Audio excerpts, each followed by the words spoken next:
بسم اللہ الرحمن الرحیم۔ وعلیکم السلام ورحمۃ اللہ وبرکاتہ۔ حج اور عمرہ کرنے والے کے لیے بہتر تو یہی ہے کہ وہ حج اور عمرہ جانے سے پہلے حقداروں کو ان کا حق ادا کر دے جہاں تک ممکن ہو سکے، اور یہ ممکن نہ ہو تو آنے کے بعد وہ اس کوشش میں لگا رہے کہ جلد سے جلد حقداروں کو ان کا حق ادا کر دیا جائے، تاکہ حج اور عمرہ جو اس نے کیا اس سے مکمل اسے فائدہ ملے، کہ حج اور عمرہ کرنے والے کے اللہ تبارک و تعالیٰ گناہ معاف فرماتا ہے۔ اس حوالے سے حج سے گناہوں کی معافی کے بارے میں اعلیٰ حضرت امام احمد رضا خان فاضل بریلوی رحمۃ اللہ تعالی علیہ تحریر فرماتے ہیں کہ جس نے پاک مال، پاک کمائی، پاک نیت سے حج کیا اور اس میں لڑائی جھگڑا نیز ہر قسم کے گناہوں اور نافرمانی سے بچا، پھر حج کے بعد فوراً مر گیا، اتنی مہلت نہ ملی کہ جو حقوق اللہ یا حقوق العباد اس کے ذمے تھے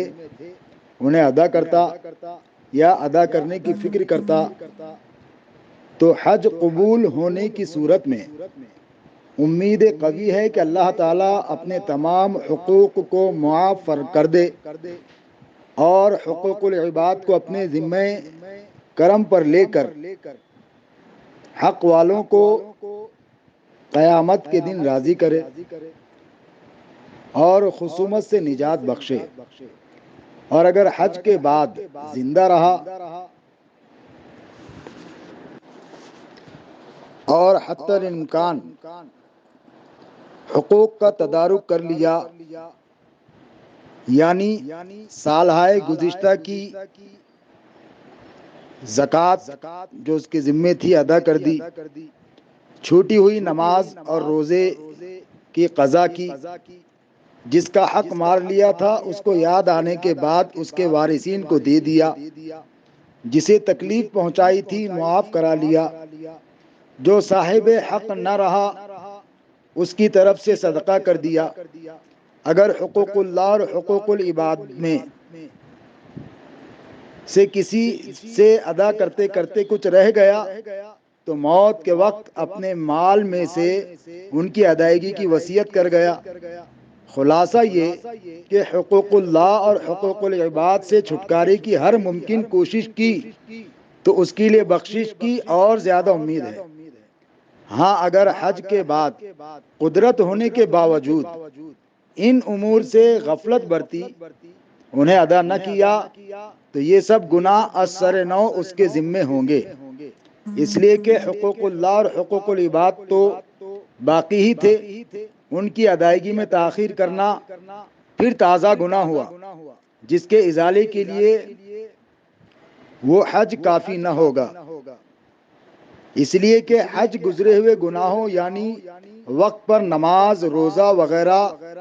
ادا نہ کرنے کی تقصیر کو دھوتا ہے۔ حج سے قضا شدہ نماز اور روزہ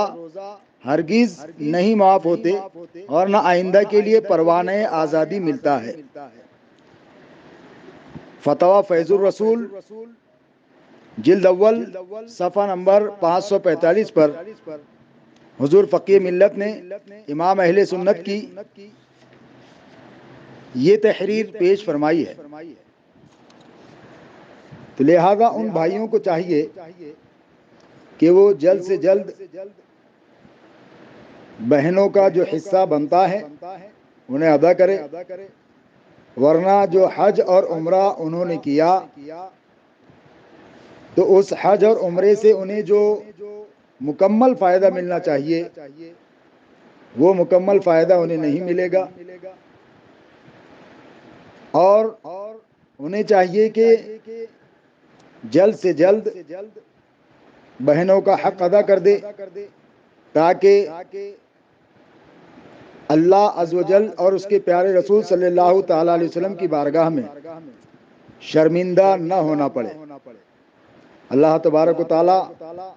ہم سب کو کہنے سننے سے زیادہ عمل کی توفیق عطا فرمائے۔ اور جو پوچھا گیا کہ اس طرح سے جانا جائز ہے یا نہیں، تو امام اہل سنت کے اس فرمان سے یہ بات سمجھ میں آتی ہے کہ بھی جانا تو جائز ہے، لیکن ساتھ ہی ساتھ وہ حقوق کی ادائیگی کر لے۔ جب حج اور عمرہ کے لیے چلا جائے، جا کر آ جائے، یا جانے سے پہلے جیسے بھی ممکن ہو وہ حق ادا کر لے حقدار کا، تاکہ حج اور عمرہ کا مکمل فائدہ اسے ملے، اس کی مکمل فضیلت اسے میسر آ جائے۔ بہرحال اگر اس حالت میں کوئی حج اور عمرہ کرتا ہے تو اس کا حج اور عمرہ تو ہو جائے گا، لیکن جو غلطیاں، جو کوتاہیاں اس کے ذمے باقی رہے گی، وہ دنیا میں اور آخرت میں شرمندگی کا سبب بنے گی۔ تو لہذا جلد از جلد ان بھائیوں کو چاہیے کہ اپنے بہنوں